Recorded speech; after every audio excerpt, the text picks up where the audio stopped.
कितना चलेगा शायद साहब ये जो व्हाटएवर जिस तरह भी चल रहा है, हम how long do you think ये लास्ट करेगा, कितना चलेगा? पार्लियामेंट वगैरह है, ये 5 साल भी चल सकती है। हाँ, चलने को मुल्क नहीं चलेगा, ये मैं आपको बता दूं, मुल्क नहीं चल सकता। जब आप ये कहते हैं मुल्क नहीं चलेगा तो इससे क्या मुराद है आपकी?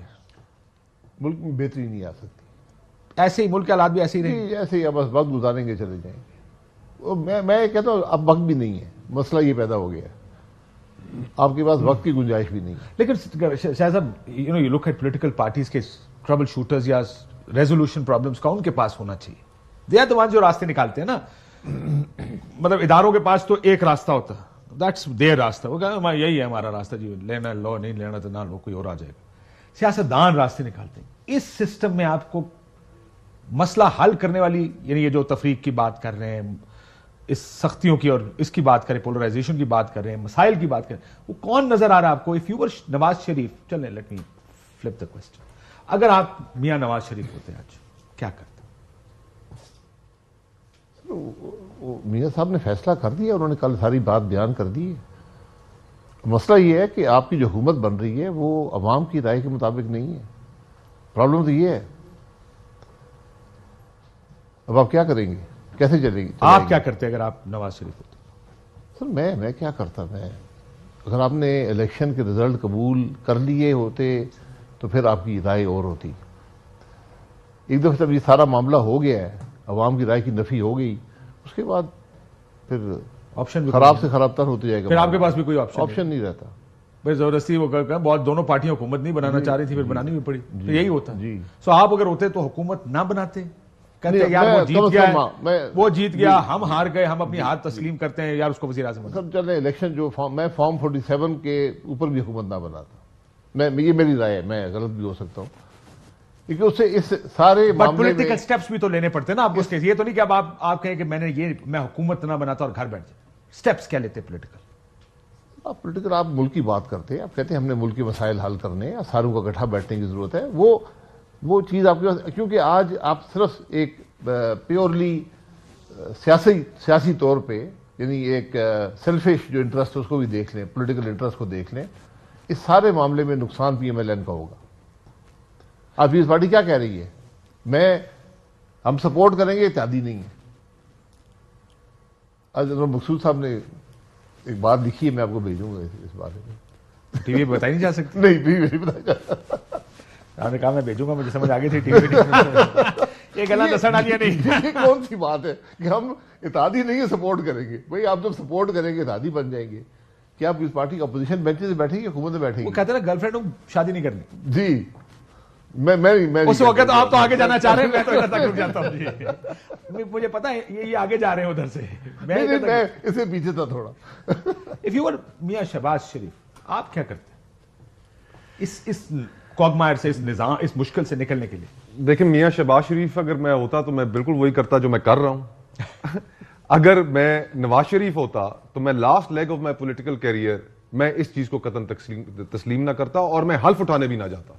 ये शहबाज साहब के बारे में हमेशा गलत, मतलब है, नेगेटिव बातें करते हैं। नहीं, वो ऑन रिकॉर्ड है, उन्होंने उनकी एक सियासत का तर्ज अमल है और वो उसको बुरा भी नहीं समझते, वो समझते हैं कि वो ठीक है, अच्छा समझते हैं। अच्छा मैं समझते हैं तारा हूं। हाँ, वो ऑन रिकॉर्ड है इन बातों के, मैं फौज की आंख का तारा हूं। लेकिन मियां नवाज कर दिया था पता है आपको वो गुफ्तगू मैं तो देखे 50 साफियों के सामने हुई थी खाने के ऊपर, उसके बाद मैंने डिनाई किया, मतलब आप।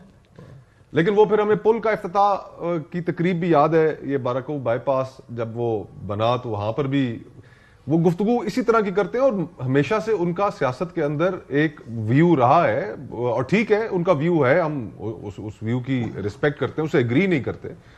लेकिन मियां साहब की जो जिस इर्तिकाई अमल से वो गुजरे, उसके अंदर एक उनका जो पॉलिटिकल कैरियर शुरू तो पहले हुआ, लेकिन उसके अंदर एक मोमेंट वो भी आई जब उन्होंने कहा मैं डिक्टेशन नहीं लूंगा 1993 में, जिसके बाद उन्होंने अपनी जमात भी बनाई और उनकी जो उठान थी, उस उठान के अंदर उन्होंने भी अपने आप को उन जंजीरों से आजाद किया।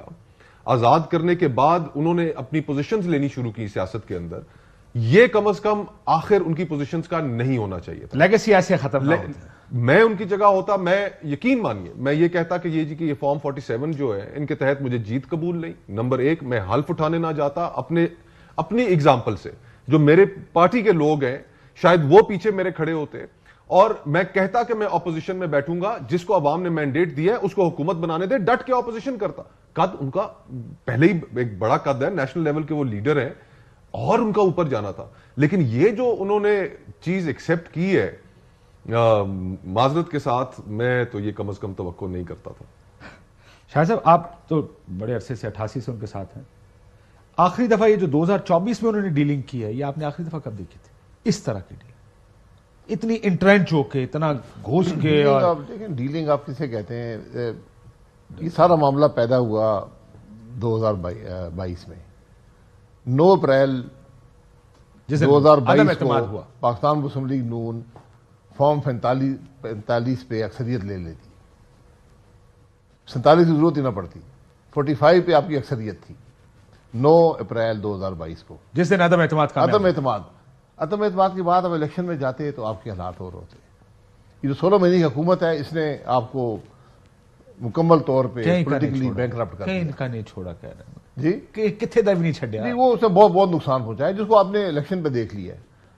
अब आपने जो फैसले किए हैं, इससे एक खलीज वसी हो गया है, आपकी सियासत में कमजोरी आएगी, ये मेरी राय है। लेकिन सर, मैं कुछ और पूछूं, मैं अगर मियां साहब की सियासी तारीख जितना मैं देखी है, 1985 वाले नवाज शरीफ साहब, 1988 वो IJI वाले मियां साहब, वो IJI की ISI की तरफ से पैसे आने वाले मियां साहब, मेरा ख्याल था वो वाला पीरियड उस तरह हमने नहीं देखा पिछले 20 साल में। हमने देखा मियां साहब ने कहा डिक्टेशन नहीं लूंगा से मुशर्रफ के खिलाफ, फिर जनरल राहिल शरीफ को साफ इनकार, तुसी डील कर लेना, मियां साहब उठ के चले जाना उनका, फिर सजाएं ले लेना वगैरह वगैरह। ये जो 2024 है, मुझे लगता है अर्ली 90s के बाद ये अब उन्होंने फैसला किया नहीं एनडी डील करना है। क्या अब ये बात ठीक है? जो भी मैं ठीक कह रहा हूं, इससे पहले भी ऐसी डीलें करते रहे। नहीं, ऐसी बात कभी नहीं हुई है, ऐसे इलेक्शन भी कभी नहीं हुए बदकिस्मती से। अब लेकिन मियां साहब ने एक जो दुरुस्त फैसला किया है, खुद ना आने का फैसला जो किया है, कम से कम उनकी जात पे ये असर तो नहीं आएगा। तौबा करें, क्या बात कर रहे हैं? चले, वो उसका बहुत मनफी असर आता है।